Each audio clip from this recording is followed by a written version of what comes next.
Welcome to another episode of the Federal Newswire Lunch Hour Podcast with your host, Andrew Langer.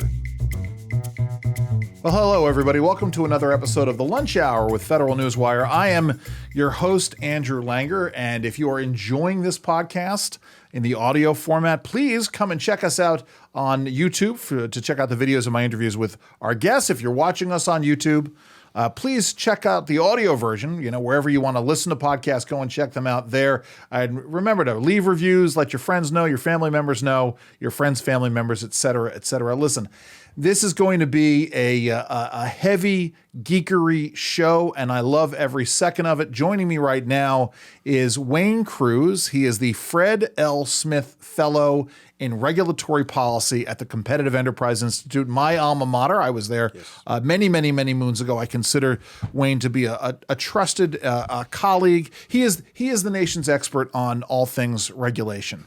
And is the person who, in fact, coined the term regulatory dark matter. And let's start there with that, Wayne. I think that's a good jumping off spot.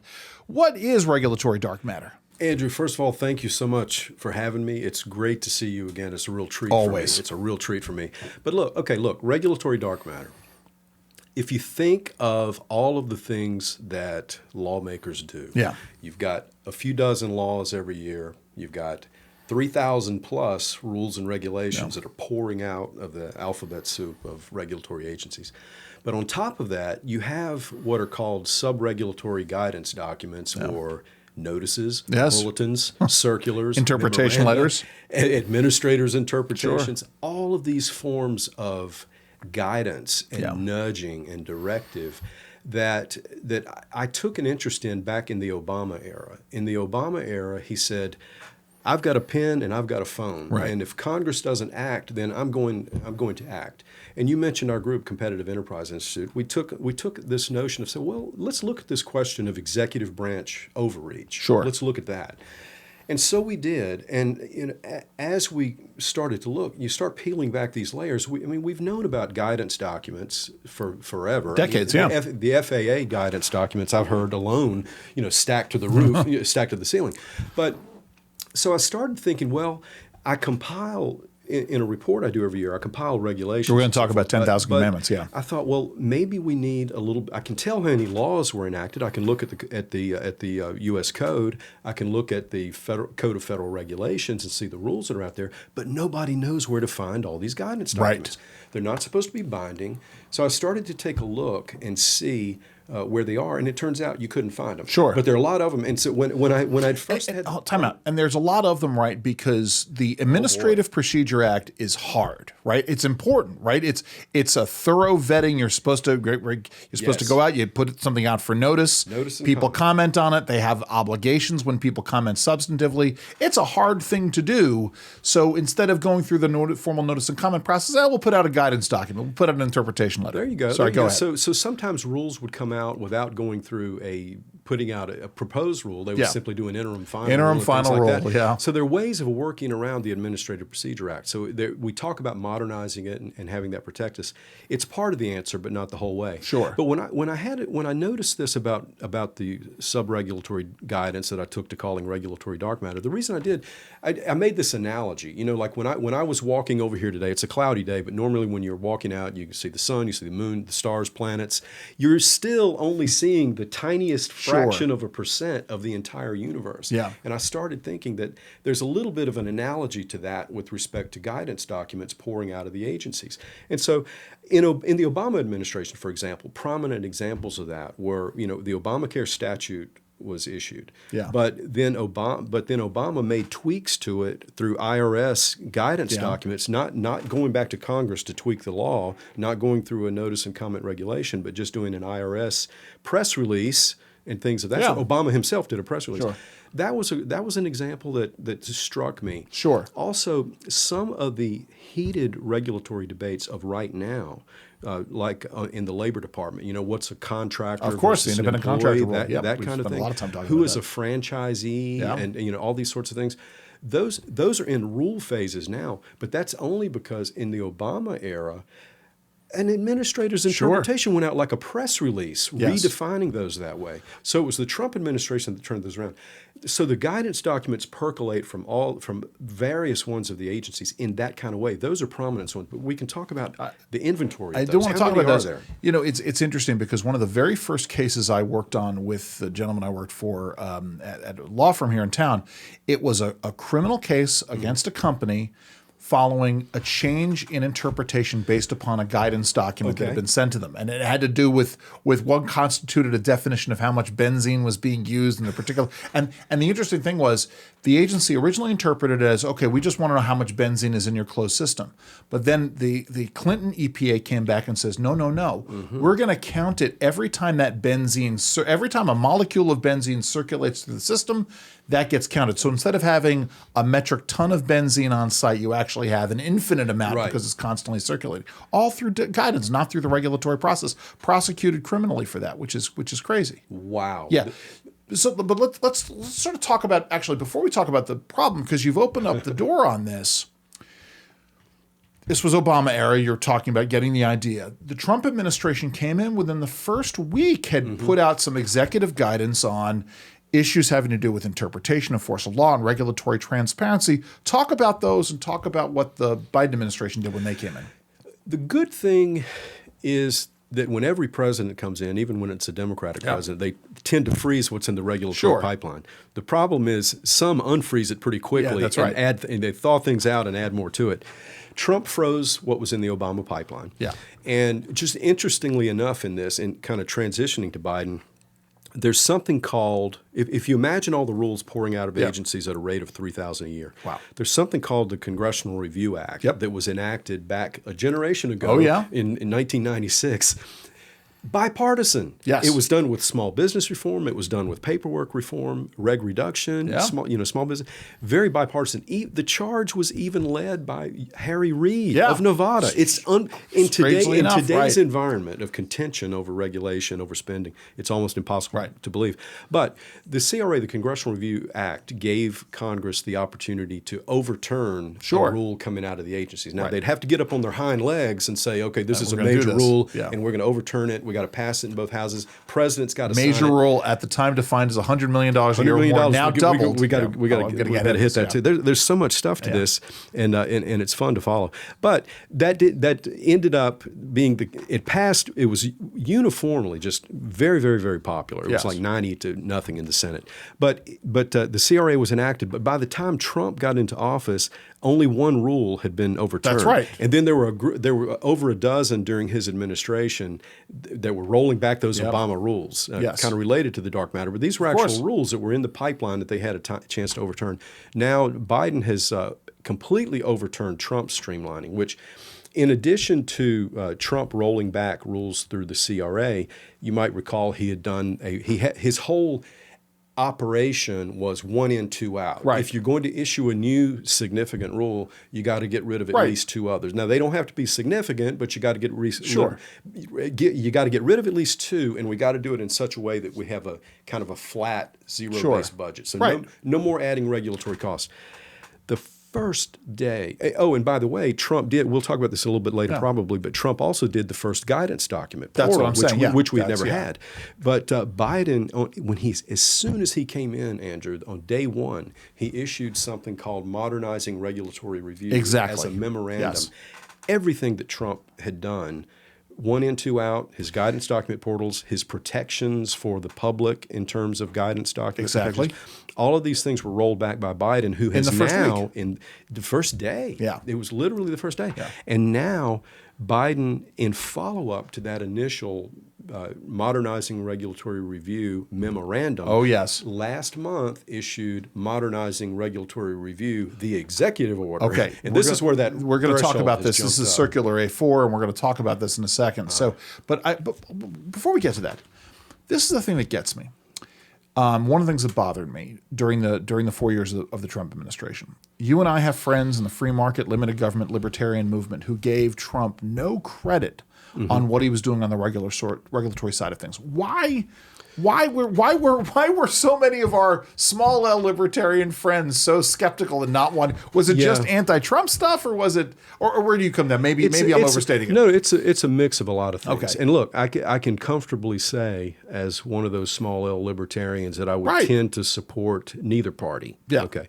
So with that background, what I thought in the Trump initiative was there was a lot of resistance to him. But it wasn't just from the Democrats. I mean, you remember election night 2016, the media, everyone was aghast at the election. And then it was very clear in 2020, and it's even clear now, that a lot of the mainstream GOP would prefer to have Biden than Trump. So there's a great deal of resistance. Now, in terms of the credit he got, in the first year, for example, he claimed, well, we got rid of 22 rules for everyone. Then that kind of trickled down. What I noticed if you think of resistance coming out of the agencies, you had OIRA that we're going to talk. We're kind of OIRA is a regulatory review office at OMB. Put it that way. That's the only watchdog we've got. One of my two dream jobs in government is to be OIRA administrator. That's the only. I'm that kind of. We've talked to former OIRA administrators. Yes, but in that time, you would get coming out, and we can talk about the contrast with the Biden administration later. But you had Naomi Rao and the other heads at OIRA talking about, oh, look at this, we've succeeded in doing this regulatory rollback. Wall Street Journal op-ed about it from the OIRA administrator. All of that has completely reversed it under Biden. We ought to talk about his whole of government approach to things. But Trump did do, how, okay, maybe partly it's this, you'll have folks on our side say, well, even under Trump, the debt skyrocketed, right? And so there's a tendency to say, well, he did a lot of regulatory stuff too. He did AI guidelines that were problematic. And the whole emergency vaping thing. Yeah, believe me, I get so the that. emergency and the bump stocks things that conservatives were ticked off about. Even people in the conservative side ticked off about the CARES Act. Yeah, sure. And people like Tom Massey going after Trump on the CARES Act. Sure. And Trump says he's just a third-rate congressman, and Massey says I'm at least second-rate. Right?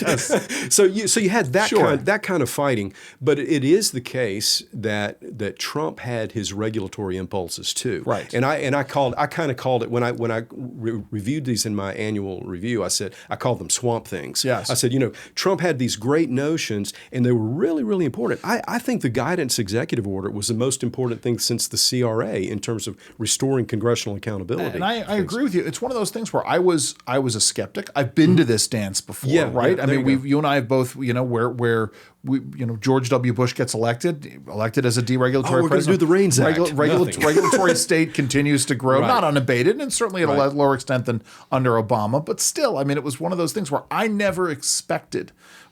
Candidate Donald Trump made these fatuous claims about, I'm going to do this stuff on and then all of a sudden he's appointing the right people into good jobs. Yeah. Russ Vought, who's upstairs from our studios here, doing good things and actually doing what he said he wanted to do. It's just it's amazing to me. Sorry, go ahead. Well, I was just mentioning something important in that regard. Along with the reg review and the 1 in 2 out and the guidance protections, he did say, hey, we need a review of financial regulations to see what we can purge. Those were important things to do. The reforms that were attempted under him on infrastructure were extremely important if they'd done. And if those had been able to materialize, it could have been something a lot better than this mix we're getting now of this fusion of business and government that's coming through the Biden scary infrastructure reforms. I mean, and I think people need to understand. And again, we're talking with Wayne Cruz from the Competitive Enterprise Institute. You guys are not. Every corporation is equal. You guys are as troubled as I am by any time big corporations. And in fact, talk a little bit about this idea of large businesses and large business entities using the power of regulation to drive their smaller competitors out of the marketplace. Talk about that. I was joking the other day, and I was doing an interview on the Reins Act, which is kind of the follow up to the Congressional Review Act, where instead of Congress having to get up and disapprove a rule, the rule doesn't go into effect unless Congress says so. Yes. But I said in the wake of my gosh, Andrew, this between small and large business is going to become only a more acute problem, because in the wake of the CARES Act, the American Rescue Plan, the Infrastructure Law, the Inflation Act, the CHIPS and Science Act, everything. And I'd made this joke to the reporter. Everything from local tap water to space commercialization is being turned into a government business project, a public-private project. Our founder, Fred Smith, who I'm the Fred Smith Fellow at CEI, he made this terrific observation that anything that was in government's hands before the progressive era launched. You know, remember, capitalism is very young as a philosophy, as a way of organizing society. Airsheds, watersheds, spectrum, mineral rights, all these things. Anything that was in government hands as public property prior to the progressive era largely remains there. Yes. So not only did we get in the 19th century, you know, the American system and the initial national banks, the initial income taxes, and all that kind of scheming, once we got the administrative state and, you know, the FTC and the Fed and the income tax, you have government much more entrenched. And there's much more of a tendency now to regulate in silos, you know, the electricity, water, radio, you know, the FTC. And big businesses can handle that. There's this notion, you know, that, you know, the term is called rent seeking, but there's this notion that people think big business doesn't like regulation. It turns out they actually can like it a lot. What really matters is, can they secure the spoils from themselves? Can they if the regulations add cost, that can be okay if it adds cost that only my competitors can't meet, and so that pushes them out. That's why as we talk about getting out of this, changes in regulatory disclosure, oversight, analysis, accountability, all that, the things that matter are going to be the ones that make sure that small businesses have the best footing. Right. And you can see how screwy all of this is, because just even now, just a couple of days ago, it was last week, Biden was doing yet again one of his competition policy. And the last thing government's interested in is competition. It's interested in monopolization and control of itself. But it was saying, you know, pricing policies in drugs and airlines and hospitality, we're going to come in and make disclosure. And I was remarking to some colleagues, I said, you know, what's cute about this and how manipulative they are. All of these industries where they're making complaints about pricing and transparency are some of the most heavily regulated industries in society. Right. And a lot of the regulatory state makes it so that when there actually is a disruptor, and this is one of the big problems with the new guidelines they're trying to do from Central Review. If there is a new disruptor, the industries have already been so heavily regulated, and they're already declaring new sectors like artificial intelligence, for example, captive. There's no legislation giving regulators the right to regulate AI, just for example. Sure, of course. So they're already being born captive. Big industries who are there now can say, well, yeah, we do need some guidelines, and that's what you see with artificial intelligence, privacy. And they're the ones writing the guidelines. You see big companies are in favor of all that. They even favor antitrust, even though it gets turned around and used against them. Right. This is part of the, you know, to drill down to the state level certificates of need. A new entity comes in and wants to offer up a new medical service, and the other medical services, they have to turn around and approve it. But let's turn around, because you offered up a perfect segue into Biden's whole government approach to regulation, and let's talk about that. And then we need to monetize the problem, because I don't think we've set that up. But let's talk about Biden first. Boy, I'm glad you asked me that. Yeah. Okay, you remember early on in this conversation, I was mentioning that what had gotten us interested in not just the big bad laws and all of the myriad thousands of regulations, but all of the guidance documents and so forth.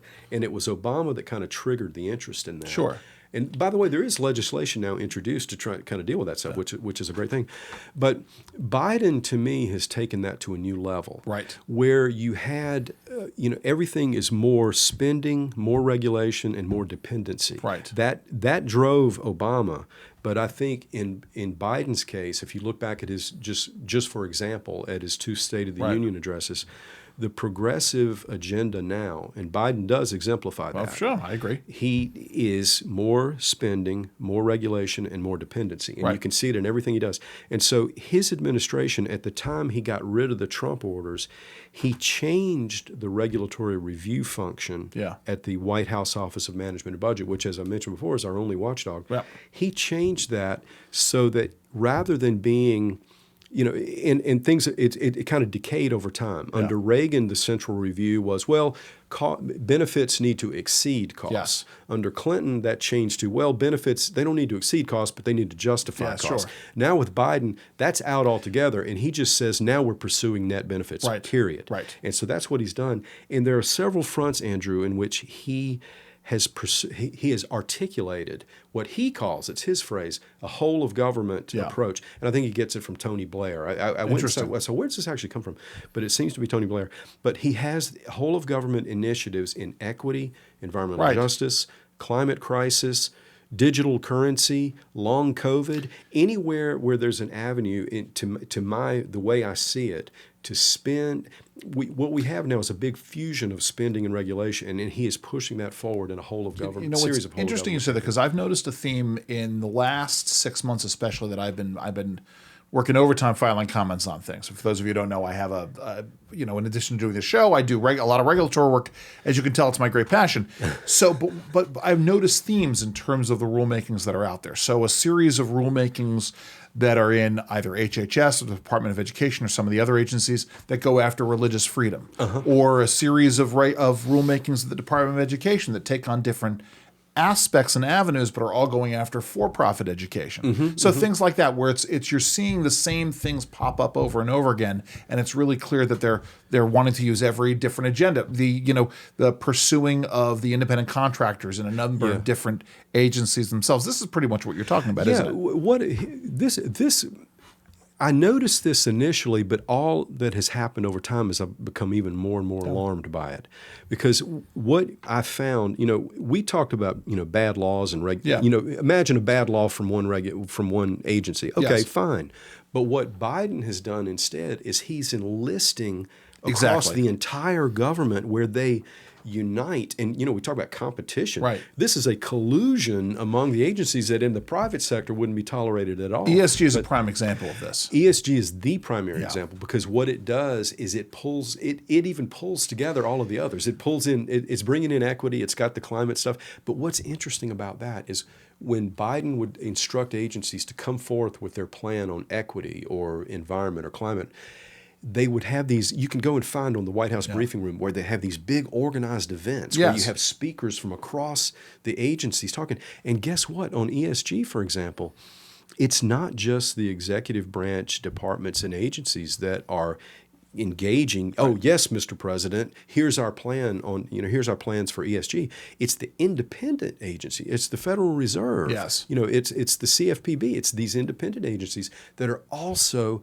pushing, the ones that are supposed to be apart from the president, pushing these same agendas. So I would hope, I'm not a lawyer, but one thing that occurred to me on this, I thought would be very, very interesting. We challenge regulations on, basis of arbitrary and capricious or an agency overstepping bounds. What basis might there be for challenging things when you've got agencies colluding on something, when there's no statute at all involved? That's interesting. In what they're all doing at once as they percolate that down. Let me ask you this, because this gets into, it's funny. This certainly has come up in terms of the discussions of universities that are getting rid of standardized testing. Stick with me here for a second, because I'm going to go down a weird path, I think. But one of the ideas is that when you create subjective standards, right, arbitrary, but subjective standards, that means it's much easier to game the system. So we're talking about whether it is both no longer measuring objective cost. We know you can play around with the metrics in terms of cost, but you're talking about economic cost. There is a certain objectivity to it. So you get rid of that. Now you're just talking about benefits, and we can talk about Circular A4. You're talking about ESG, where you're creating metrics that have no basis in reality. It's interesting because Maryland Governor Martin O'Malley wanted to get rid of, when Maryland was doing particularly poorly under his governorship in terms of economic metrics, he got rid of gross state product, and he created what he called the general progress indicator. So he created a bunch of fake metrics and then declared, hey, we're doing really well on all these things.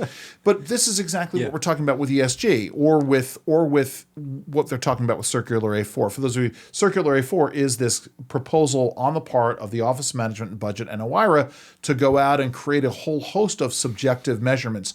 Recently, I know you filed comments on this, but talk about Circular A4 and subjectivity, but also but also talk about how this can game the system to the benefit. Yeah. Well, you know, one of the things that's interesting about you bringing up ESG is it's already the case that agencies like to overstep their bounds, you know, whenever they can, with their rules or with their guidance documents or so forth.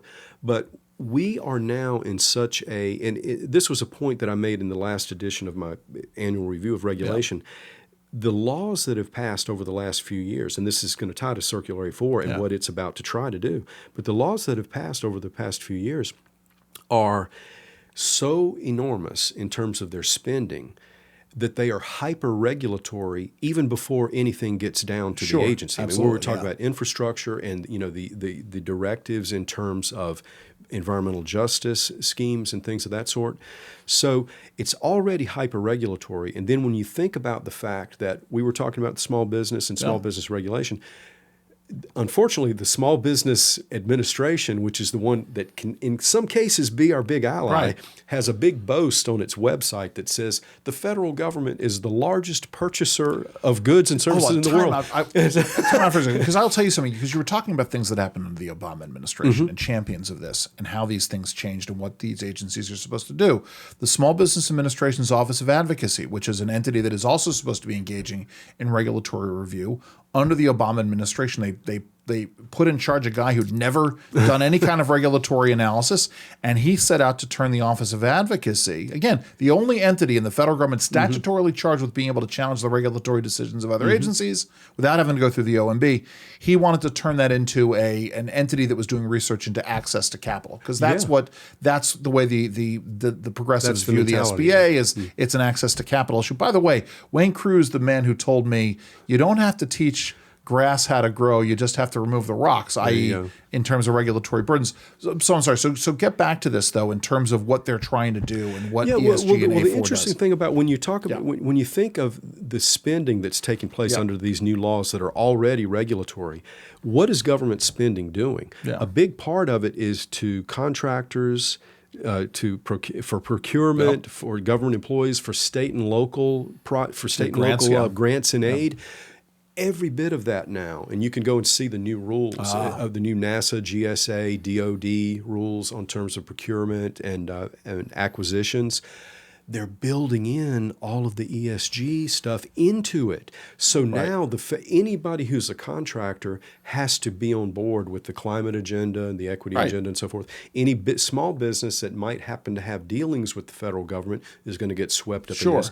And what you said about ESG makes it even worse, because a big part of that scheme is to get control or get oversight or a nudge in on pension plans across the entire society, and require those investments in pension plans also support ESG. So think about that, Andrew. It's not just that there's $2 to $4 trillion in regulatory costs every year. They're getting hold of the block of wealth in terms of investments and using that to push these agendas too. So, but after this, we can get into OI. But you talk about the regulatory costs part of it, and that's important here, especially given what you've just said, because you and I, before we went on camera, I told you I'd just done some analysis on this, and since 1995, the regulatory state has grown by about 13, almost 14% per year. We're now at, I think, a $3 trillion a year in direct regulatory cost regulatory state. And we know that if it continues on this present path, which, depending on what happens in 18 months, that could very well be the case, that it's going to continue unabated. And so we're looking at a regulatory state that could cost the American economy, an economy that's only about $20 trillion in size, about $7 trillion annually in direct costs. But that doesn't matter to the progressive left anymore, because we're not going to talk about costs anymore. We're just going to talk about benefits. Well, one way, think about this. And by the way, I really, everybody should be interested in that research you're doing. So make sure you share it. When I update, I do a little kind of working paper called Tip of the Costberg, and I like to kind of compile these sorts of things, and I can't wait to use your report.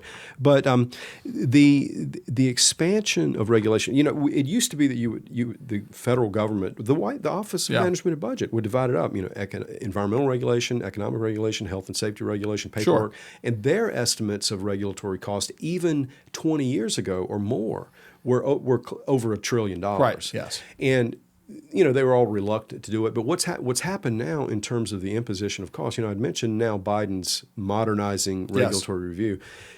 is in pursuit of net benefits. Yes. But you have to think the mentality, it occurred to me one day, I said, well, if the mentality of a progressive is that the government should run these sectors anyway, along with their socialist compatriots, if they think governments are better at running the economy anyway, it would be impossible for them to regard any incremental regulation as having a cost. Right, exactly. Because if government running it completely is a benefit, it wouldn't logically wouldn't make any sense for a regulation to have cost to that mentality. Right. That makes That means it may be the case that if that transformation is completely happening in OIRA, and I'd mentioned this in comments on this new rewrite, that OIRA would need to be replaced. Yes. Because you cannot have a body that's the watchdog that's actually one of the promoters and pursuers of the regulatory state. So I did file comments on the circular. It's called Circular A4 on regulatory review. Yes. And it basically tells agencies, well, here's how you do a cost-benefit analysis. Here's what you include. Here's what you leave out.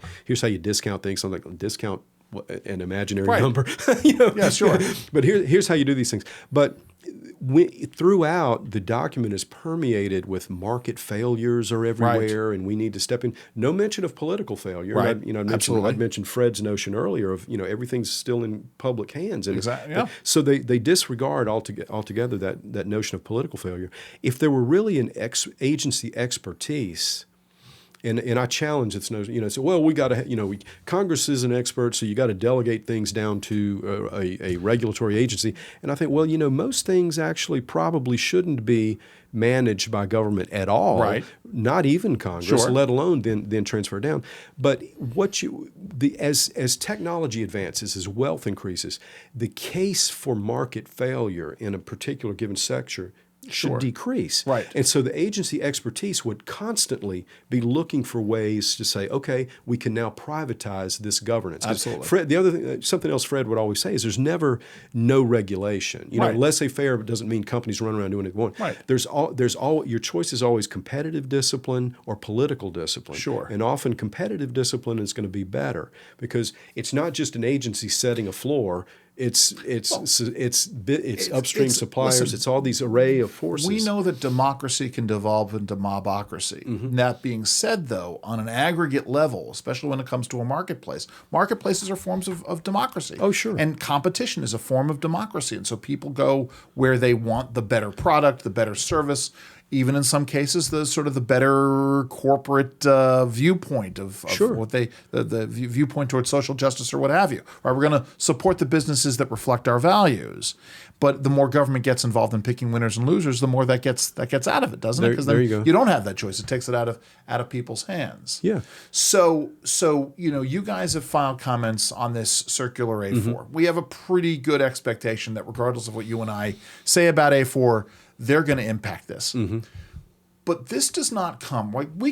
The progressives in power can turn around and say, well, we're just going to ignore costs. Mm-hmm. That doesn't mean that the costs go away. There's a real world impact to all of this. So we know, for instance, that now for small businesses with employees, 20 employees or less, their regulatory costs are on average about $14,000 per employee per year. Mm-hmm. So if you have a business with 10 employees, that's $140,000 a year.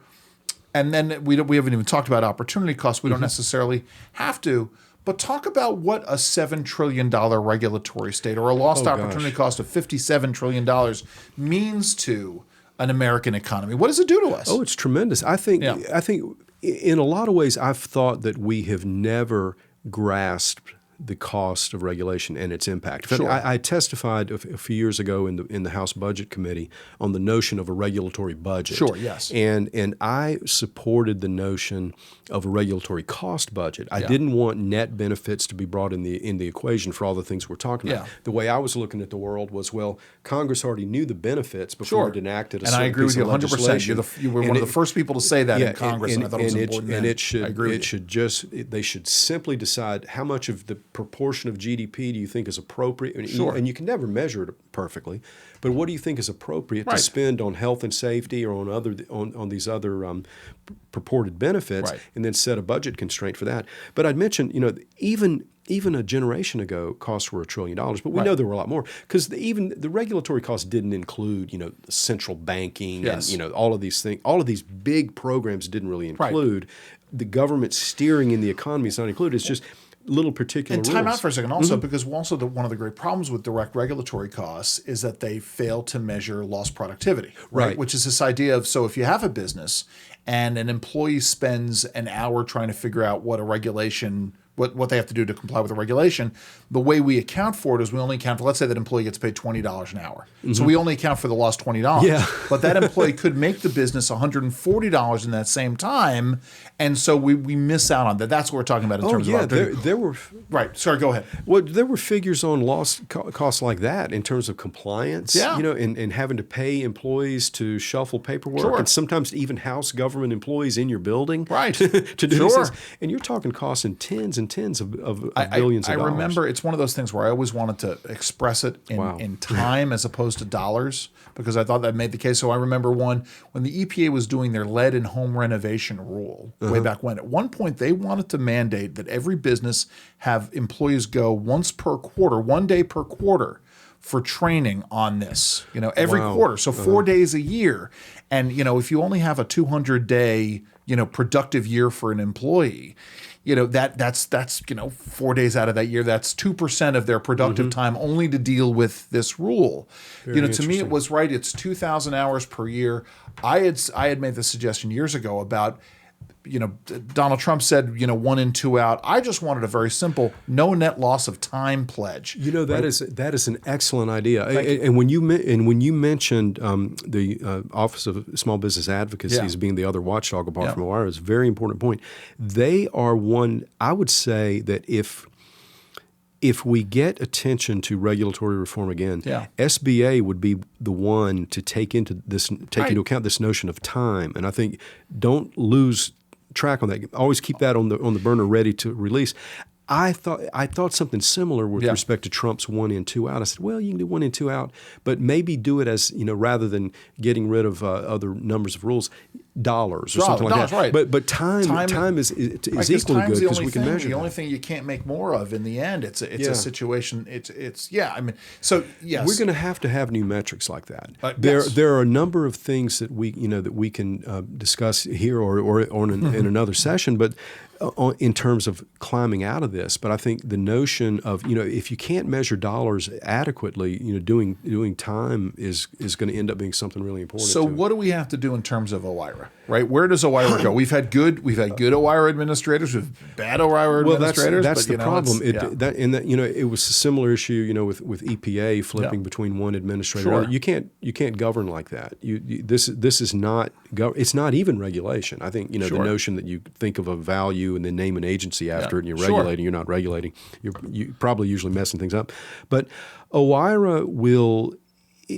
This administration is not going to countenance any of the arguments that what it's pursuing are non-values, even though they are. So that's why, and I put this in my filing that Congress needs to stop this. But I don't want to file a comment and legitimize what you're doing, because I know that the end product is not going to be something great. Let me just say, with respect to that process, what we're looking at is a year from Biden's executive order, which will be next April. Be next April. OIRA has to come out with its final draft of its circular A4. Yeah. And so that's what's in process now. You and I both commented on it. They're bringing in peer reviewers to look at this thing. I think that gives us a window to get Congress to notice what's going on and to maybe look at it. And I think in the meantime, there's already some great legislation built up, but I think there needs to be legislation built up on, I'll jokingly say, an office of no to replace OIRA. And that is there to, still do your cost-benefit stuff, but there's got to be something there that says about every regulation, here's how this can go off the rails. Yeah. Here's how we're saying government needs to do this now, but as these changes occur in society and we become wealthier, here's how we farm this back out to the state and local governments, back to individuals, and here's how we unwind. You could call it an office of unwinding or something, because we're in the flow now. You can have OIRA do what it's doing. I think it's going to be a bad result. I think Congress needs to stop it, but there needs to be a recognition that just because you call something regulation, you're probably not regulating. I joke sometimes that all tainted meat was approved by the USDA. Yeah, So just because you set that floor doesn't mean you're actually doing a good thing. It was Chris Farley in Tommy Boy. I could take a dump in a box and mark it guaranteed for you. But that's right. That wouldn't be the way you want to go. when I was reading the proposed Circular A4 draft. We made it through, right? Yes, I did. But I had the suspicion, and it's a suspicion that I've had for a long time. We know the progressive left, and frankly, some of our adherents in the libertarian movement, free market limited government movement, have never liked small business carve-outs in terms of regulatory. I've always found them useful tools, right? Frankly, as a proxy for the free market impulses that we have. You can make a similar case about tax breaks. Yeah, absolutely. But they've never liked it, and so this is the environmental justice side of it, the ESG side of it is all about trying to bring it back into some kind of parity because they don't like the fact that small businesses get an extra bite at the apple through small business regulatory enforcement fairness and reg flex and et cetera, et cetera.